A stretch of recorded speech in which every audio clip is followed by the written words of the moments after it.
You don't need revenge, you need self-respect. And these 5 silent moves, they flip the power dynamic without games, without drama, and without a single word. She thought you'd always be there. She thought your love was free. But now she's shocked. Because you're not playing anymore. And when she realizes what she lost, it's already too late. Comment: I am the prize. Number 1. Disappear from her world. She only begins to value presence when it's gone, but not the kind of absence where you post a quote, vanish for a week, then show up again, hoping she notices, not the kind where you give her breadcrumbs to track you down. No. The kind of absence that makes her feel like she never truly knew you. That moment she tries to call and the line doesn't connect.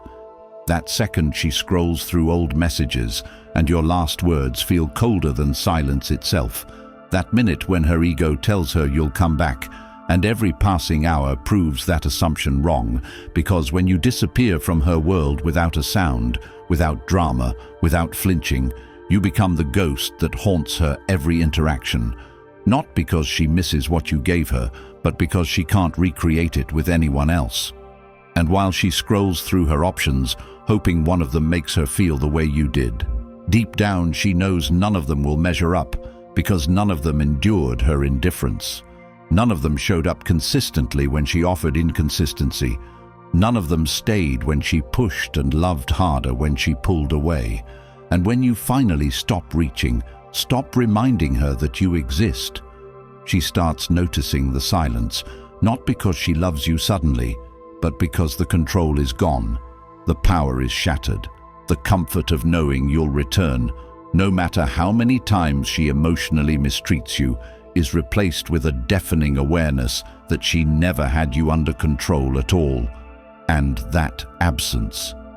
It becomes her greatest teacher, not through force, but through stillness, because she expected chaos, and you gave her peace. She expected rage, and you gave her disappearance. She expected confrontation, and you gave her your back turned to the future, while she stands in the past trying to replay memories she no longer deserves. And it's not about making her chase. It's about understanding that no one who respects you will ever make you earn their attention with silence, and no one who values you will ever need to be taught a lesson. So you don't disappear to provoke emotion. You disappear to recover yours. You vanish, not to create longing, but to create space for clarity, to detach not only physically, but mentally, spiritually, emotionally, to no longer orbit someone who's been emotionally checked out, playing games, testing limits, waiting to see how far they can push you until you finally snap. And when you don't snap but instead detach, you make the most powerful move a person can make. You protect your peace without announcement, because closure is for those who want a door to remain slightly open. But you don't leave doors open for someone who repeatedly walked out on you without even looking back. You burn no bridges because there are no bridges where there's no respect. And when you cut the cord completely, not emotionally limping back in a week, not hoping for them to check your page, not asking mutual friends if they said anything, but completely cut, you begin the process of freeing yourself, because the moment you let go, you start seeing everything more clearly. The disrespect you tolerated, the boundaries you ignored, the self-worth you buried beneath your obsession to prove you were good enough. And now that you're gone, really gone, she starts realizing she wasn't prepared for it. She thought she'd have you forever, because she thought forever lived in her control, not your standards. And now she's left with only questions and regret, wondering what changed. And that confusion eats away at her confidence in a way no angry words ever could. But that only works if you stay gone, if you resist the need to be seen, if you silence the need for revenge, if you starve the part of you that craves her realization, and instead feed the version of you that walks forward with purpose. Because Stoic living means not reacting when disrespected. It means rebuilding without announcement. It means walking away without needing anyone to follow. And when you do this, when you disappear from her world completely and start becoming someone who values peace over proximity, discipline over attention, solitude over forced connection, she begins to feel the weight of your absence, not because you're punishing her, but because she's finally experiencing the reality she created when she assumed you'd never walk away. And while she rewatches old messages, remembering your tone, the way you spoke life into her when no one else did, she'll want to reach out. But she'll hesitate because she doesn't know who you are anymore, and that uncertainty, that fear, that space between who you were and who you've become, it becomes the wall she can't climb, because you built it with time, with silence, with detachment, not out of pain, but out of clarity. And when you disappear correctly, it's not just a move. It's a transformation, one that reshapes not just your relationship with her, but your relationship with yourself. Because the man who truly disappears doesn't hide. He reemerges on a higher level with new standards, new strength, new calm, and she'll know she can't reach him anymore, not because she lost access to his attention, but because she lost access to his soul, and that is the regret she'll carry long after the silence settles. But while she sits in the memory of what she lost, you step into the future of who you're becoming, and if you're ready to build that version of you, the grounded, powerful, untouchable version who never has to beg, chase, or explain again, then it's time to go deeper than just understanding this mindset.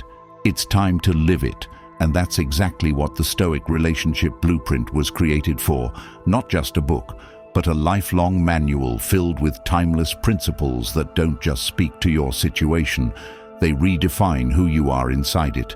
And now that it's finally available in audiobook, you can absorb every hard-earned truth while you're walking, training, driving, reflecting, and every single time you hit play, you're not just listening, you're becoming, because this knowledge isn't temporary, it's yours forever. And once it's in you, no one can take it from you. Not her, not the past, not the pain. So scroll down, click the link in the comments, grab the audiobook now, and make sure the next chapter of your life is built on wisdom so strong, no one will ever take you for granted again. Number 2. Work until she doesn't recognize you. She expects you to collapse, to stall, to wait for her to notice your worth.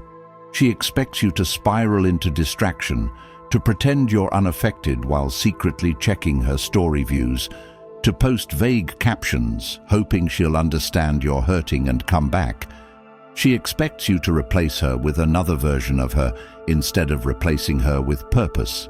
And that's why your greatest act of self-respect is to rise so relentlessly that by the time she thinks of coming back, she no longer belongs in your life.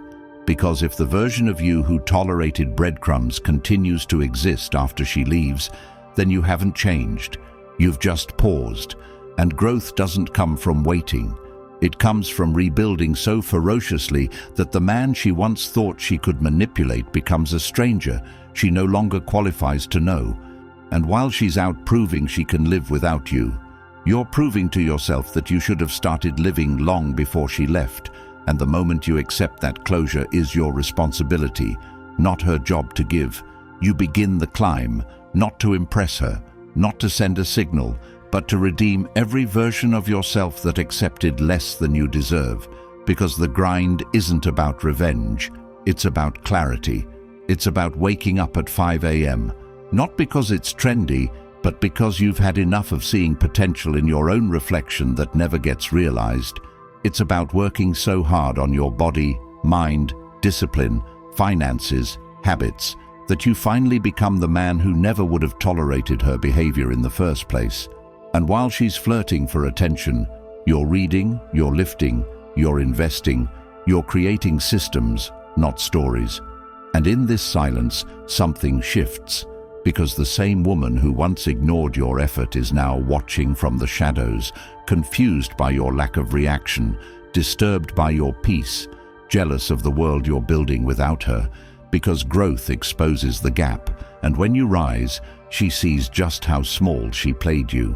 And while she's pretending to be unfazed, deep down she's comparing every man to you, but not the you she left, the you who was reborn the moment you stopped chasing and started constructing, and you build. Not because you're angry, but because you're tired of being a spectator in your own life. You build because your energy now belongs to purpose, not to people who misuse it. You build because every hour wasted waiting for a text back could have been invested into your legacy, and she starts to realize that you've gone from someone who needed her validation to someone she needs validation from, and that shift is permanent when your growth becomes detached from outcome, when it's no longer about what she thinks or whether she regrets, but about whether you're finally proud of the man you see in the quiet moments when no one's watching, and you focus on inputs, not applause, on execution, not reaction. And this isn't a game of who posts the best story. It's a transformation from within, and she won't see you at the club. She won't hear about you from mutuals, because you've moved past everything that kept you stuck in emotional debt. And when she finally sees you, maybe months later, maybe longer, she sees a man she doesn't recognize. Not because you're pretending to be something new, but because you've returned to what you were always meant to be before you let validation make you soft, before you let comfort make you average. And your glow-up isn't just physical, it's spiritual, it's intellectual, it's the peace in your eyes, the direction in your step, the decisiveness in your choices, the refusal to entertain chaos in any form, and every area of your life becomes structured, refined, untouchable. And the more you upgrade your life, the clearer it becomes that she was never the prize. The prize was always the version of you she distracted you from becoming. And now that you're back, there's no room for her in this chapter, not because you hate her, but because you're operating in an altitude she can't breathe in. And while she lingers in the same social circles, trying to recreate the attention she used to drown in, you're too focused on your schedule to even glance back. Because regret is loud when your success is quiet. And there comes a moment when she sees your name and hesitates to click. Not because she's busy, but because she's anxious. Anxious that you've outgrown her. Anxious that she no longer has a hold. And she's right, because the man who once waited for her text now writes his own schedule, controls his own attention, and no longer settles for emotional scraps from people who are full of themselves but empty of value. And this transformation starts with discipline, not feelings, with routines, not reactions, with habits, not hope.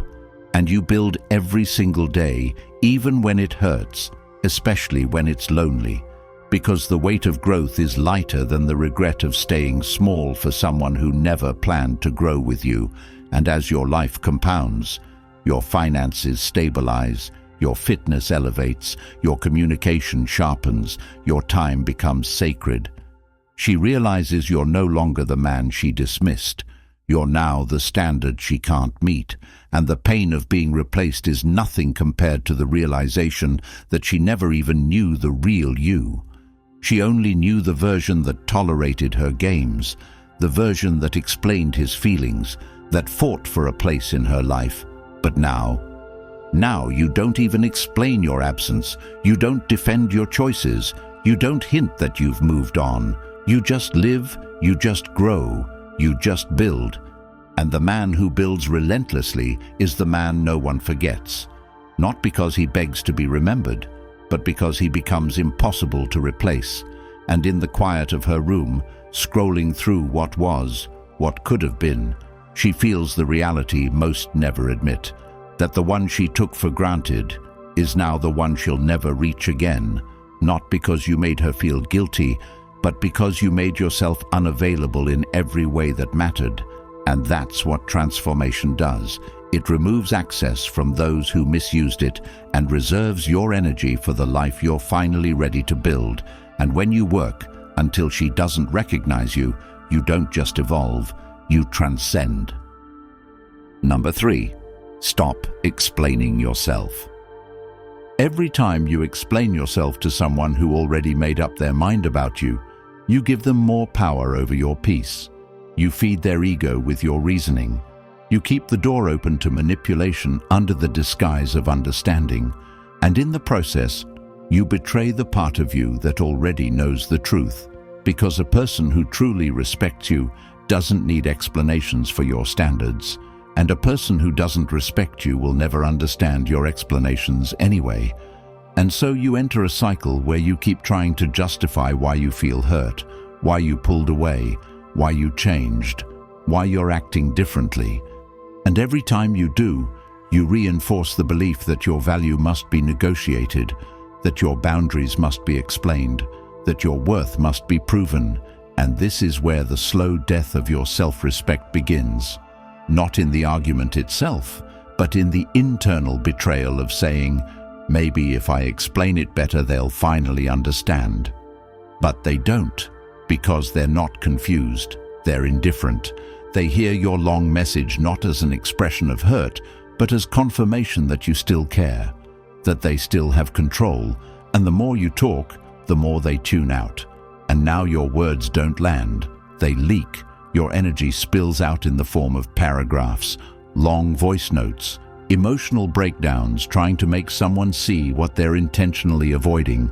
And when someone pretends not to get it, it's not your job to educate them. It's your job to withdraw, not because you're weak, but because your silence is the final lesson that needs no class, no syllabus, no discussion. And the moment you stop explaining, they start realizing, not in that dramatic moment you expected, but in the long silence that follows. In the quiet when they notice your name hasn't popped up, when they expected a reaction and it never came, when they start playing back your last words and wonder why they didn't respond differently. But by then, you're not there to hear it, because the man who explains himself is still seeking connection, while the one who stops explaining is building detachment. And this isn't about being cold, it's about being clear. It's about accepting that no matter how good your intentions, your words won't reach someone who's committed to misunderstanding you. And so you shift the energy from talking to transforming, from reacting to recalibrating, from needing to be understood to being at peace with being misjudged, because real power is found in letting people believe what they want, while you quietly become everything they didn't expect. And as you stop justifying, you start healing, because the urge to explain is often rooted in pain, in the desire to be seen, to be validated, to prove that you're not the villain they made you out to be. But the truth is, they knew your heart and chose to disregard it. They knew your effort and still disrespected it.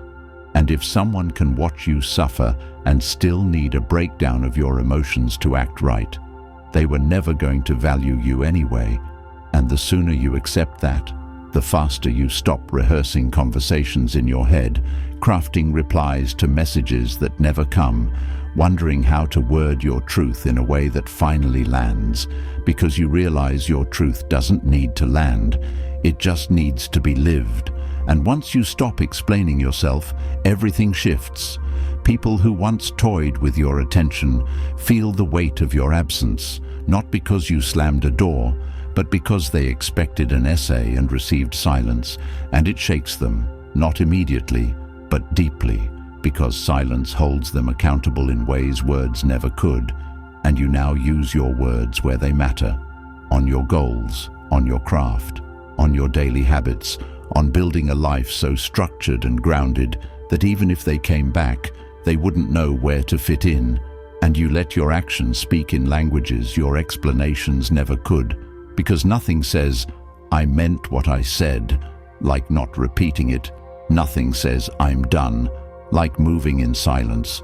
And the person who once expected you to plead now sits in confusion, not understanding how you detached so cleanly, how you stopped arguing, stopped messaging, stopped showing up to the emotional tug-of-war.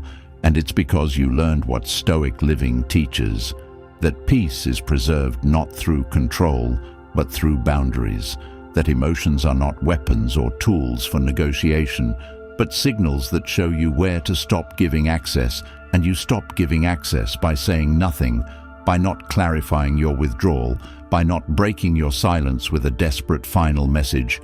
And as time passes, they sit with your stillness, and it echoes louder than your words ever could, because the man who stops explaining is the man who has outgrown the audience he once tried to impress, and you stop performing not because the show is over, but because the stage no longer deserves your presence. And when they realize this, when the confusion turns to curiosity and curiosity turns to regret, they'll try to circle back, to get you to explain just once more, to give them a roadmap through your silence.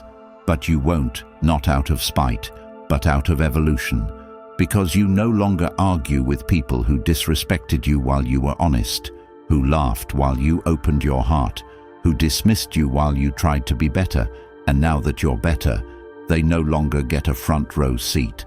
And the cost of mistreating you is now the inability to access you, not just in conversation, but in thought, in presence, in life, and your silence becomes the boundary they never saw coming, the sentence they never got to read, the ending they never received closure for, and it leaves them wondering, guessing, regretting, because the moment you stop explaining yourself is the moment they start explaining to themselves why they lost someone who was once so patient, so giving, so understanding, and that mental loop is their karma, not because you wished it, but because you let go of needing them to get it, and now the only person who needs to understand your truth is you, and you do, and you live it, daily, in your discipline, your routines, your emotional control, your inner stillness. And as you continue walking forward, the need to explain fades, replaced by peace, and that peace is now permanent because you no longer need to be heard. You've already listened to yourself. Number 4, set boundaries without words. She doesn't take your words seriously when they come after tolerating disrespect, when they follow nights of you letting things slide, when you said, "This is the last time," but still showed up anyway, when you threatened to walk away but never moved your feet, because your energy teaches louder than your language. And the more you explain your boundaries, the more you reveal that they're flexible, that they're up for debate. And when someone senses your lines are made of words and not action, they start testing you not to understand you, but to measure how much they can get away with. And when they learn, there are no consequences. You lose respect, not just from them, but from yourself. And this is how most people end up feeling resentful in relationships. Not because someone crossed a line once, but because they crossed it repeatedly and were allowed to return as if nothing happened. And you try to fix this by talking more, by writing essays, by repeating yourself. But boundaries don't work when you keep announcing them and never enforcing them. They only begin to matter when you stop talking and start acting. When the first time they raise their voice at you is the last time they hear yours. When the first time they flirt with disrespect is the last time they see you smile. When the first time they minimize your standards is the last time they have access to your energy, and you don't slam doors, you don't scream, you don't post quotes or explain how you're tired. You just stop showing up, because the most powerful shift in your life happens when people don't hear from you anymore after they chose to test you. And while they try to figure out what went wrong, you're already investing your time into people and places where your values are the foundation, not the debate, because boundaries are not a threat. They're a quiet promise to yourself that you no longer betray your own peace for the sake of keeping others comfortable. And when someone violates that peace, you don't teach them. You leave them to their own chaos, and you never wait around to see if they get it. You don't need their understanding to make a decision that serves your growth, because if they respected you, they wouldn't need to be taught how to treat you, and if they didn't respect you, they won't learn now that they've gotten away with it for so long. So you don't try to turn it into a teachable moment. You turn it into an exit, and that's what sets you apart from the version of you who tolerated dysfunction, the version of you who kept hoping they'd change. because now you realize that trying to convince someone to value what you bring is the same as begging to be seen. And you don't beg, not because of ego, but because of evolution. Because you finally understand that some people only understand distance, and some people only realize what they had when it's gone and unrecoverable. And so you remove yourself not to punish but to protect, not to prove a point, but to make peace, not to be dramatic but to be done. And the moment they feel that stillness, that loss of access, that shift where you don't chase, don't explain, don't react, they either spiral into confusion or wake up too late. Because when you set a boundary without warning and they notice everything has changed, they learn that your standards are not conditional, they're absolute. And this doesn't make you cold, it makes you clear, it makes you unshakable, and people feel that in ways that no amount of talking ever could. And yes, they might call you distant, unemotional, overreacting, but all of that is noise from someone who benefited when you had no boundaries. And your job is not to make your peace palatable to people who destroyed it. Your job is to keep moving, to keep building, to keep honoring the decisions that protect your mental clarity, because the man who enforces his boundaries without words becomes impossible to manipulate. And manipulation only works when you keep rewarding bad behavior with second chances, and you're done with second chances for people who knew better the first time. And the way you maintain that is by never looking back, by never reopening closed doors, by staying grounded in your path no matter how much they try to pull you back into explanation. And they will try. They'll come with apologies, with guilt, with memories. But none of that matters now, because the relationship died when they crossed the line without consequence. And you can't resurrect something that's already been poisoned. So you walk away, you heal in silence, you grow in silence, you love yourself in ways that make their access irrelevant. And while they're still watching, still waiting for a signal that you're open to a conversation, they'll learn that people with boundaries don't send signals. They send silence, and that silence becomes sacred. Number 5. Replace her with peace. She expects you to fall apart when she walks away, expects you to chase closure, to react in anger, to spiral into reaction mode trying to make sense of her silence. But what she never expects is your peace. Not the kind that's forced or faked for display, but the kind that's earned in solitude, built through discipline, formed in reflection. And when you replace her with peace, you don't just move on.